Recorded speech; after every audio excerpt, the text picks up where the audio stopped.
Good morning, Jefferson City. Welcome back to the NT Daily for Thursday, June 18th. Today we're talking about energy and data centers again. Yep, back to energy and data centers. We'll also talk about election maps and furry friends, and not the kind you find at a pet store. So today our first story starts in Fulton, where the Missouri Public Utility Alliance, MPUA, broke ground on the Fulton Energy Center. It will be located at 2101 Power Lane, and it is part of MPUA's Northeast Generation Project. It's a $52.5 million facility in Fulton, and construction is expected to begin later this summer. According to MPUA, the center will increase electric capacity by about 14.9 megawatts in the summer and 16.4 in the winter. MPUA CEO Steve Stodden put that into context by saying that would provide about 40% of Fulton's needs on the hottest day of the year, which is a useful comparison because when someone says 14.9 megawatts, my brain does not know what to do with that information. I need it translated into human terms, like how many air conditioners can I run? How many refrigerators can I open? Apparently, the answer is quite a few. So the generator will run primarily on natural gas with a fuel oil backup for emergencies. And the big idea here is reliability. This is what officials are describing as a peaker plant, meaning it is there to help meet demand when the grid needs extra support. We've been talking a lot about that lately, grid capacity. So when everyone's air conditioning is running, and it is one of those Missouri days where my hair is not going to look like this, let's be honest. We've already seen that.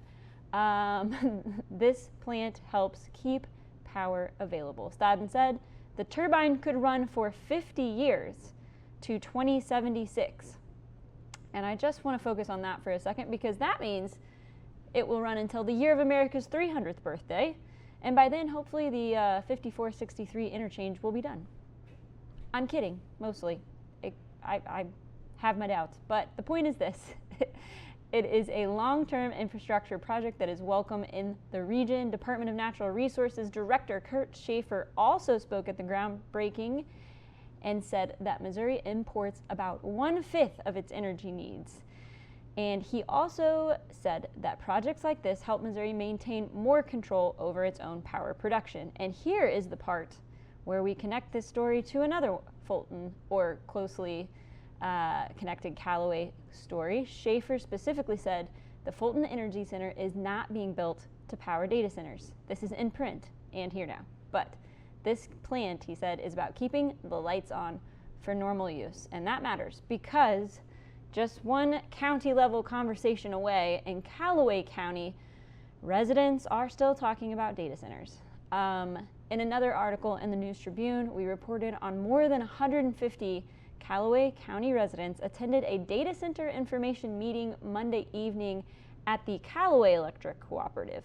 The proposed center is from Crusoe, a Denver-based artificial intelligence company. This is not a small project.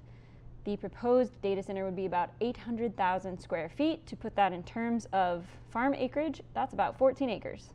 That is not a building. That is a neighborhood with a lot of servers. So Western Commissioner Christopher Scott said there is a proposed data center in Callaway County. He did not disclose the location because it is considered a private land transaction. He also said outside incorporated areas, Callaway County does not have planning and zoning, which is one of those sentences that sounds procedural until you realize what it actually means. It means the county does not have the same level of land use control that some people may assume exists around these projects. So when people ask, can the county stop this? The answer from officials was basically not in the way you might think. Scott said the proposed center is estimated to use 1.4 million gallons of water per year for cooling. That sounds like a big number because it is a big number. But Scott compared that to golf courses in the county, saying 3 golf courses each use up to about 50 million gallons a year. So he also put that into scale. But residents and environmental experts still raise concerns, especially around water energy use, groundwater, chemicals, and waste regulation. Monday's meeting heavily focused on the difference between open loop and closed loop cooling systems. If you need to Google that, that's okay, but this has been a big part of the data center discussion. A closed loop system uses a more limited amount of water, but it also has to be artificially cooled, often with chemicals, antifreeze chemicals. MU Extension water quality specialist Dan Downing said the relatively low volume of water in the proposed closed loop system is positive, but there could still be problems with the groundwater, could still emerge if groundwater resources are overused. There was a lot of talk about waste concerns, including the chemicals and computer chips used in the data centers. The basic tension here is still here, as we've been reporting. There is still tension. Supporters see jobs, investment, and tax revenue. Residents still have real questions about water, power, land use, and the accountability for the companies on these investments. Commissioner Scott said nothing is finalized yet, not water use, not power use, and not tax abatements. And he said maybe the most memorable quote of any of these data center stories that I've read lately, saying he does not trust the company either, because his job is not to trust them. It is to get the best deal he can for the county, which is a sentence that probably needs to go on a coffee mug. I like it. Before we keep going with the NT Daily, this week we were very excited to announce a new NT Daily sponsor, MU Healthcare. Today's NT Daily is brought to you by MU Healthcare. If you're looking for advanced heart care close to home, MU Healthcare offers the region's most comprehensive cardiovascular services and is accepting new patients in Columbia and Jefferson City. From preventative heart screenings and diagnostic testing to leading edge care for complex conditions, you can find the support and expertise you need. Call 573-88-HEART to schedule an appointment today or visit muhealth.org/heartcare now to learn more. That is MU Healthcare, expert care close to you. And Missouri election officials are officially moving ahead with the state's new congressional map for the August 4th primary, even though the legal fight over that map is not fully settled. So what map will voters actually see? For now, the new one. And that means Cole County voters will be voting in the 5th congressional district for the August primary.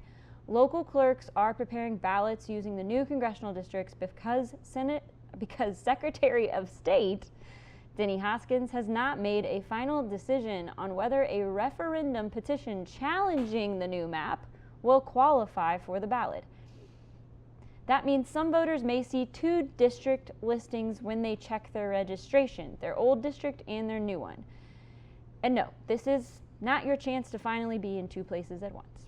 I know, dreams are crushed some days. It just means election officials are keeping both versions in the system in case the legal situation changes later. Boone County Clerk Brianna Lennon said local officials are moving forward with the new map for consistency because having different counties use different maps would cause chaos.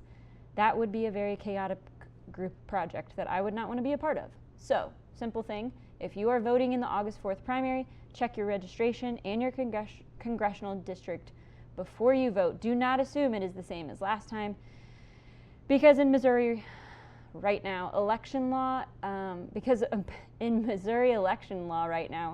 apparently the map is real. The new map is real, unless later it turns out that it wasn't. So, today's NT Daily is also brought to you by Hen House, your local market here in Jefferson City. Hen House has you covered for summer meals this week.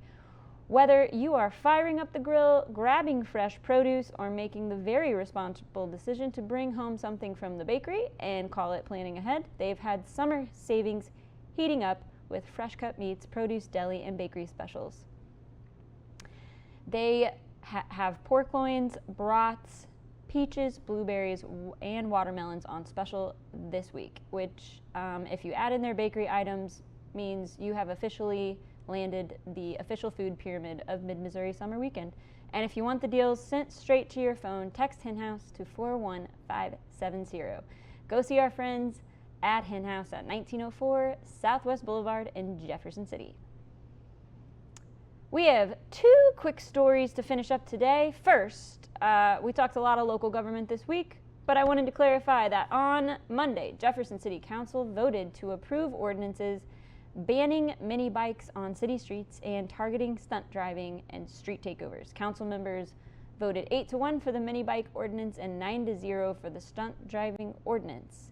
The mini bike ordinance defines a mini bike as a two-wheeled motorized vehicle that is not registered for street use with the Department of Revenue. It does not include electric bicycles, electric scooters, or mopeds. The ordinance also sets a noise limit for mini bikes operated on private property inside city limits. So I'm going to echo our police chief, Wildy, in saying that keep those things down on the farm. The stunt driving ordinance creates fines of $100 for a first offense, $200 for a second, $400 for a third or subsequent offense. Also, a third or subsequent violation can also be charged as a Class E felony. So if your summer plan was burnouts in the street on a tiny illegal motorcycle, Jefferson City Council has some feedback. So, second quick story, bears. There have been multiple reported bear sightings in Columbia, not far from us here in Jefferson City, including one outside the Planet Fitness near Providence in Nifong. This is very funny because, of course, the bear went to Planet Fitness. It is summer. They're just trying to get their steps in. But Nate Bowersock, who is a black bear and fur bearer biologist with the Department of Conservation, said the bear appears to be an adult black bear. I had to pause after reading that job title. Black bear and fur bearer biologist. What a title. That totally makes sense for Missouri. I don't know where I went wrong in life to where I could not have my title be fur bearer biologist. Yes, so his job is to help us understand, is that a bear and should we panic? Bowersock said, Missouri's bear population has grown from just a few bears to around 1,200 statewide. That is a conservation success story, but it also means we are seeing bears in places where people are not used to seeing bears, like right outside their gym. He said recent flooding may be pushing bears out of some areas and causing them to look for dry ground and alternative food sources. So the advice about bears is still very clear. Do not approach the bear. Do not take selfies with the bear. Move food, grills, and trash inside. Please give the bear space. If you are in your car, stay in your car. If you are in your house, stay close to your house and be inside. Basically, let the bear be a bear and do not become content that I have to talk about on this show or our social media channels. Do not think that you see a bear and think this would be great for TikTok. No, that is a bear. It will not be. And speaking of things that are better done safely and indoors, today's NT Daily is also brought to you by South Bank Gift Company in downtown Jefferson City.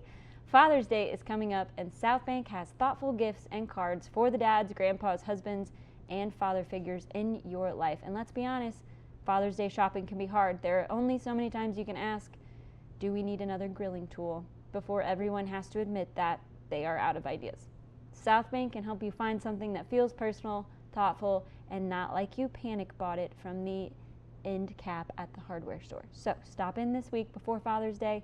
South Bank is open Monday through Saturday, 10 to 5 in downtown Jefferson City.